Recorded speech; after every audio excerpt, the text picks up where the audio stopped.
Dear students, अस्सलाम वालेकुम। आज हम zoology Miller Harley 5 edition chapter number 14 phylum arthropoda के दो सब फाइलम डिस्कस करेंगे। उनमें से जो पहला सब फाइलम हम डिस्कस करेंगे वो हमारे पास है सब फाइलम ट्राइलोबाइटोमार्फा और दूसरा हमारे पास है सब फाइलम कैलिसिरेटा। तो स्टूडेंट्स, जो हमारे पास सब फाइलम ट्राइलोबाइटोमॉर्फा है ये एक्सटिंक्ट एनिमल के ऊपर कंसिस्ट करता है। इट मीन इसके कोई भी मेंबर अब इस वक्त जो है वो वर्ल्ड में एग्जिस्ट नहीं करता, जबकि जो सब फाइलम कैलिसरेटा है इसके मेंबर्स इस वक्त भी प्रेजेंट हैं। तो स्टूडेंट्स, सबसे पहले हम जो है वो सब फाइलम ट्राइलोबाइटोमॉर्फा उसको एक्सप्लेन करते हैं कि ये ऑर्गेनिज़म कैसे थे और कौन कौन से इरा में, कौन से टाइम में ये वर्ल्ड के ऊपर या दुनिया में प्रेजेंट थे, और उसके बाद इनके करैक्टरिस्टिक्स कौन कौन से हैं। तो सबसे पहले स्टूडेंट्स, अगर हम इनकी बात करें तो वो कहता है कि इसके जितने भी मेंबर्स हैं तमाम के तमाम एक्सटिंक्ट हो चुके हैं। इट मीन इस सब फाइलम का कोई भी मेंबर इस वक्त दुनिया में प्रेजेंट नहीं है। उसके बाद स्टूडेंट्स वो कहता है कि they were dominant during Cambrian period and Carboniferous period. तो स्टूडेंट्स, ये हमारे पास डिफरेंट इराज हैं, डिफरेंट पीरियड्स हैं। इन पीरियड्स के ऊपर भी हम इंशाल्लाह एक वीडियो बनाएंगे, लेकिन स्टिल हम चूँकि इसको ज़्यादा एक्सप्लेन नहीं कर सकते, हमारा जो लेक्चर है उसका टाइम बहुत ज़्यादा बढ़ जाएगा, तो हम इसको जस्ट जो है वो एक टाइम से मेंशन करते हैं कि जो हमारे पास कैम्ब्रियन पीरियड है ये 600 मिलियन साल पहले का है, और उसके बाद हमारे पास कार्बोनिफेरस पीरियड जो है वो 345 मिलियन साल पहले का जो टाइम है उसे हम कार्बोनिफेरस पीरियड कहते हैं, जबकि जो 600 मिलियन साल पहले का है उसे हम कैम्ब्रियन पीरियड कहते हैं। तो ये 600 मिलियन से लेकर 345 मिलियन तक, मतलब इन सालों के दरमियान ये वाले जो एनिमल थे ये दुनिया में एग्जिस्ट करते थे, but now they all members of the sub phylum trilobite are extinct. उसके बाद इनकी लोकोमोशन के बारे में बताता है कि ये जो एनिमल थे ये लोकोमोशन कैसे करते थे। तो वो कहता है कि ये जितने भी एनिमल थे ये क्रॉल करते थे, मतलब रेंगते थे सबस्ट्रेट के ऊपर। उसके बाद वो इसकी जो फीडिंग है इसके बारे में हमें बताता है।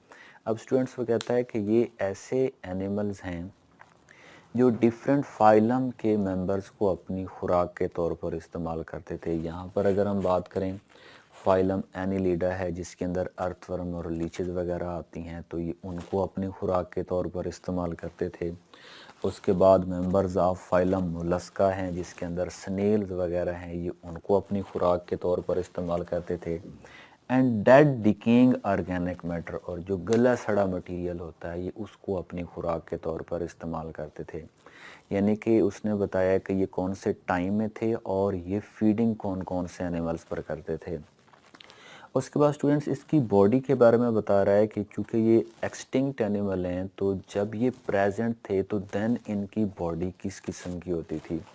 तो स्टूडेंट्स, वो कहता है कि इनकी बॉडी ओवल होती थी, या तो इट मीन के एग लाइक, जिस तरह एग की शेप होती है, राउंड होती है, या स्फेरिकल थी, या फिर इनकी जो बॉडी थी वो फ्लैट थी, या फिर वो कहता है कि फ्लैट होने के साथ साथ इनकी जो बॉडी थी वो 3 लॉन्गिट्यूडनल रीजन्स के अंदर डिवाइडेड थी।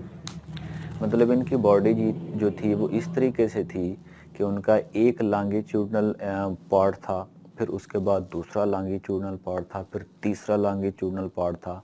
तो इस तरीके से 3 लॉन्गिट्यूडनल पार्ट्स के ऊपर इनकी बॉडी कंसिस्ट करती थी। सो दैट्स वाई इनको हम ट्राइलोबाइट्स कहते हैं। इस वजह से सब फाइलम का जो नाम है वो ट्राइलोबाइटोमॉर्फा रखा गया है। उसके बाद स्टूडेंट्स, हम प्रोटेक्शन को देखते हैं कि इनकी जो बॉडी 3 रीजन्स में डिवाइडेड थी, तो उस 3 रीजन में डिवाइड होने का रोल क्या था। तो वो कहते हैं कि चूँकि इनकी जो बॉडी है वो 3 रीजन्स में डिवाइडेड थी और तीनों रीजन एक दूसरे के साथ आर्टिकुलेटेड थे। आर्टिकुलेटेड मीन जिस तरह यहाँ पर देख सकते हैं आप कि यहाँ पर ये मेरी उंगली है, तो इसको मैं ऐसे करके और ये दूसरी उंगली इसमें फंसा देता हूँ, तो अब ये आर्टिकुलेटेड टाइप है। इसी तरीके से एक पार्ट दूसरे एक पार्ट के साथ आर्टिकुलेटेड था। आर्टिकुलेटेड मीन कि वो बॉडी को इस तरीके से फोल्ड कर सकते थे। सो दैट्स वाई वो कहता है कि जो ट्राइलोबाइट टाइप जो बॉडी है 3 रीजन के ऊपर इस तरीके से एडजस्टेड थी कि वो बॉडी राउंड शेप इख्तियार कर लेती थी। सो दैट्स व्हाई वो कहता है कि बॉडी सेगमेंटेड थी। तो सेगमेंटेड होने के साथ साथ आर्टिकुलेटेड थी इस तरीके से कि वो एक रोलिंग बॉल की शक्ल इख्तियार कर लेती थी। तो वो जो रोलिंग बॉल की शक्ल इख्तियार कर लेना है, ये एक इन एनिमल्स को अपने प्रीडेटर से बचाने के लिए या डिफेंस मैकेनिज्म के लिए अपने आप को, या प्रीडेटर से प्रोटेक्ट करने के लिए अपने आप को ये रोल फॉर्म में लेके आ जाते थे। तो इस वजह से जो ट्राइलोबाइट बॉडी जो है वो बॉडी की जो शेप है वो इनको प्रोटेक्शन में भी रोल प्ले करती थी। उसके बाद स्टूडेंट्स वो कहता है कि अगर हम इनकी अपेंजेस यानी इनकी टांगों की बात करें तो वो कहता है कि ये बाईरैमस थे। तो बाईरैमस का मतलब ये है कि फॉर एग्जांपल हम ये कहते हैं कि ये पूरी एक लेग है इनकी, तो इनकी जो लेग है उसके जो एंड्स हैं वो आगे 2 पोर्शंस में डिवाइडेड हैं। जैसे ये एक पार्ट है, ये दूसरा पार्ट है। तो हर जो पार्ट है इनकी लेग का या अपेंज का उसे हम रेमाई कहते हैं या रेमस कहते हैं। तो चूंकि इनकी जो लेग है या जो अपेंज है वो पीछे से एक आ रही और आगे जाकर 2 हिस्सों में तकसीम हो जाती है। सो दैट्स व्हाई इनकी अपेंजेस को हम बाईरैमस अपेंजेस कहते हैं।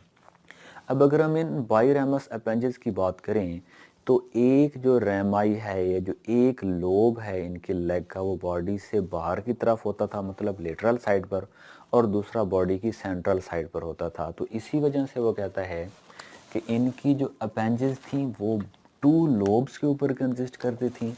सो दैट्स व्हाई हम उनको बाईरैमस कहते थे।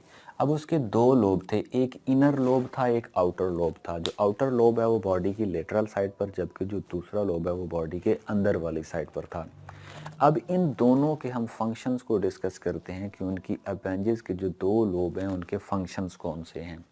तो सबसे पहला जो है वो इनर लोब है। तो जो इनर लोब है इनकी अपेंजेस का या इनकी लेग्स का, वो कहता है कि वो वॉकिंग के लिए यूज़ होता है, जबकि जो आउटर है वो डिगिंग के लिए यानी कि ज़मीन को खोदने के लिए और उसके अंदर सुराख बनाने के लिए, बरो बनाने के लिए इस्तेमाल होता था। तो इसलिए उसने कहा है कि डिगिंग के साथ साथ बरोइंग का जो फंक्शन है, ज़मीन को खोदने का जो फंक्शन है, इसके लिए वो अपना रोल प्ले करता था। उसके बाद वो कहता है कि यही जो इनकी लेग्स हैं जो कि बाईरैमस हैं, इनके जो टिप वाले पोर्शन थे, जो इनके एंड वाले पोर्शन थे, वो इतने थिन थे कि वो एज अ गिल काम करते थे और वहाँ से गैसेस का एक्सचेंज भी हो सकता था। तो इसलिए उसने कहा है कि एक्ट एज गिल्स, किसके लिए? वो गैसेस एक्सचेंज के लिए। स्टूडेंट्स, हमें पता है कि डिफरेंट रिस्पिरेटरी सर्फेसेस होती हैं, जैसा कि अगर हम यूनिसेलुलर ऑर्गेनिज्म की बात करें तो उसकी मेम्ब्रेन ही होती है जहाँ से गैसेस का एक्सचेंज हो रहा होता है। एक्वाटिक एनिमल्स की बात करें तो उनमें गिल्स होते हैं। उसके बाद अगर हम जो टेरेस्ट्रियल एनिमल जो कि लैंड पर रहने वाले हैं तो उनके अंदर लंग्स होते हैं। तो इसका मतलब है कि अगर इनके अंदर गिल्स प्रेजेंट हैं, सो दैट्स व्हाई ये ज़रूरी है कि ये एक्वाटिक एनिमल्स थे। तो स्टूडेंट्स, अब तक हमने जो पहला सब फाइलम है, सब फाइलम ट्राइलोबाइटोमॉर्फा, उसको हमने एक्सप्लेन कर लिया है। अब हम देखते हैं दूसरा सब फाइलम जिसका नाम है हमारे पास सब फाइलम कैलिसिरेटा। सबसे पहली बात तो ये है कि इस सब फाइलम को हम सब फाइलम कैलिसिरेटा क्यों कहते हैं। इसलिए कहते हैं स्टूडेंट्स कि इनकी जो टांगें हैं, जो अपेंजेस हैं, वो इस तरह होती हैं जिस तरह प्लास होता है या पिंसर होता है। तो इस तरह होने की वजह से इनको नाम दिया गया है सब फाइलम कैलिसिरेटा। तो स्टूडेंट्स, अब हम देखते हैं कि इस सब फाइलम के अंदर जो मेंबर्स हैं वो कौन कौन से हैं। तो वो कहता है कि इसके अंदर स्पाइडर्स जितने भी हैं वो इसी सब फाइलम कैलिसिरेटा के अंदर आते हैं। जितनी भी माइट्स हैं वो इसी सब फाइलम कैलिसिरेटा में आती हैं। जितनी भी टिक्स हैं वो सारी की सारी इसी सब फाइलम कैलिसिरेटा में आती हैं। और उसके बाद वो कहता है कि अनकॉमनली, मतलब आम तौर पर हम नहीं देखते उनको, बट एक्वेटिक जो इन्वायरमेंट है वहाँ पर ये ऑर्गेनिज्म पाए जाते हैं जिनमें हार्सशू क्रैब है या सी स्पाइडर है। ये इतने कॉमन एनिमल्स नहीं हैं। तो वो कहता है कि ये वाले जो एनिमल्स हैं वो भी इसी सब फाइलम कैलिसिरेटा में प्रेजेंट हैं। उसके बाद स्टूडेंट्स, यहाँ पर हमारे पास एक हेडिंग है जिसका नाम है टैगमाटाइजेशन। तो इट मीन इनकी जो बॉडी है वो डिफरेंट टैगमा के ऊपर कंसिस्ट करती है।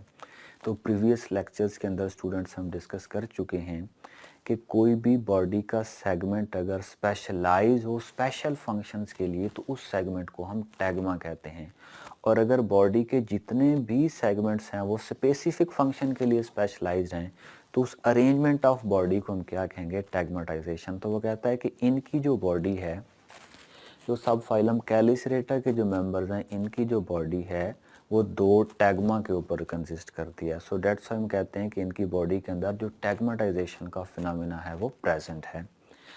उसके बाद हम देखते हैं स्टूडेंट्स के इनकी जो बॉडी है इसमें जो टैगमा है वो कौन कौन से हैं और वो अपना कौन कौन सा रोल प्ले करते हैं। तो सबसे पहला जो टैगमा है स्टूडेंट्स उसे हम प्रोसोमा या सिफेलोथोरेक्स कहते हैं। तो अब हम देखते हैं कि जो प्रोसोमा है या जो सिफेलोथोरेक्स है उसके अंदर कौन कौन सी स्ट्रक्चर्स होती हैं और उन स्ट्रक्चर्स के फंक्शंस कौन कौन से होते हैं।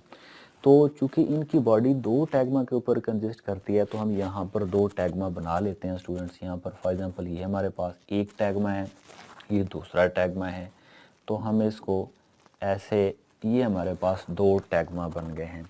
तो स्टूडेंट्स ये वो एंटीरियर टैगमा है जिस साइड पर माउथ होता है।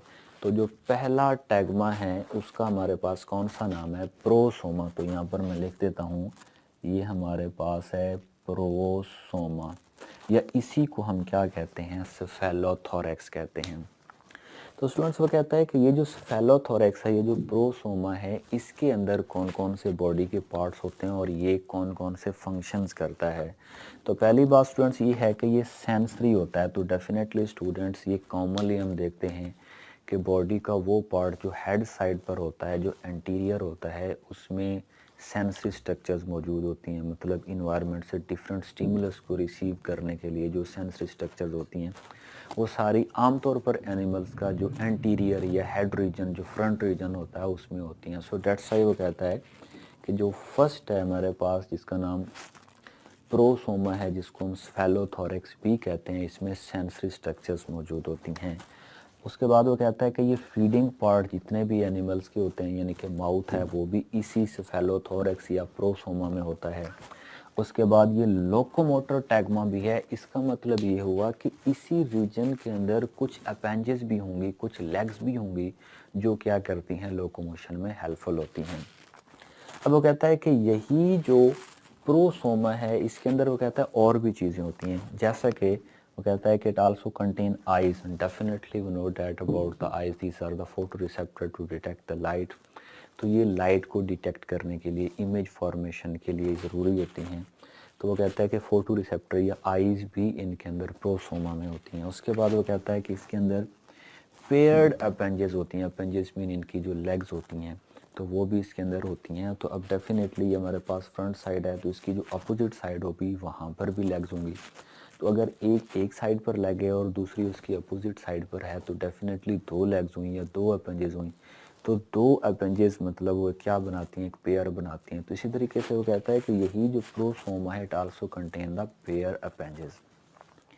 अब स्टूडेंट्स यही जो पेयर अपेंजेस हैं ये कौन कौन सी होती हैं और इनके फंक्शंस क्या हैं और ये कितनी होती हैं, इसको हम डिस्कस करते हैं। तो वो कहता है कि जो प्रोसोमा है इसके अंदर आमतौर पर दो पेयर ऑफ अपेंजेस होती हैं। इट मीन टोटल 4 लेग्स होती हैं। अब वो उनके फंक्शन कौन कौन से हैं डिस्कस करते हैं। सबसे पहले वो कहता है कि हमारे पास जो पेयर अपेंजेस है ना प्रोसोमा की, अब हम उनको डिस्कस करते हैं। उसके बाद जो ओपिस्टोसोमा है यानी कि जो दूसरा पार्ट है इनकी बॉडी का, उसको यानी कि जो दूसरा टैगमा है उसको हम डिस्कस करेंगे। तो सबसे पहले वो कहता है कि जो फर्स्ट पेयर है ना इनकी लेग्स का या इनकी जो अपेंजेस हैं उसको हम कैलिसरी कहते हैं। वो कहता है कि ये पिंजर लाइक होती हैं, मीन जिस तरह से प्लास होता है उसका जो माउथ होता है ये बिल्कुल उसी तरीके से होती हैं। और इनके फंक्शन ये हैं कि ये फीडिंग में भी अपना रोल प्ले करती हैं और उसके साथ साथ ये बॉडी के और भी बहुत सारे फंक्शंस करती हैं, लेकिन इनका जो मेन रोल है वो फीडिंग में है। उसके बाद स्टूडेंट्स यहाँ पर देखिए, ये पहला मतलब हम कह सकते हैं कि ये फर्स्ट पेयर है, ये फर्स्ट पेयर है। उसके बाद इनका जो है वो सेकंड पेयर है उसको हम देखते हैं। फर्स्ट पेयर के बारे में तो हमने पढ़ लिया कि ये पिंजर लाइक होती हैं और फीडिंग में, और उसके साथ साथ मैनी अदर्स आल्सो फंक्शन जो होते हैं वो ये परफॉर्म करती हैं। तो अब इनका जो दूसरा पेयर है, यानी कि ये फर्स्ट पेयर है, तो अब दूसरे पेयर की हम बात करने लगे हैं। तो वो कहता है कि इनका जो दूसरा पेयर होता है उसे हम पैडीपॉल्प्स कहते हैं, यानी कि ये वाला जो पेयर है इट इज़ कॉल्ड पैडीपॉल्प्स।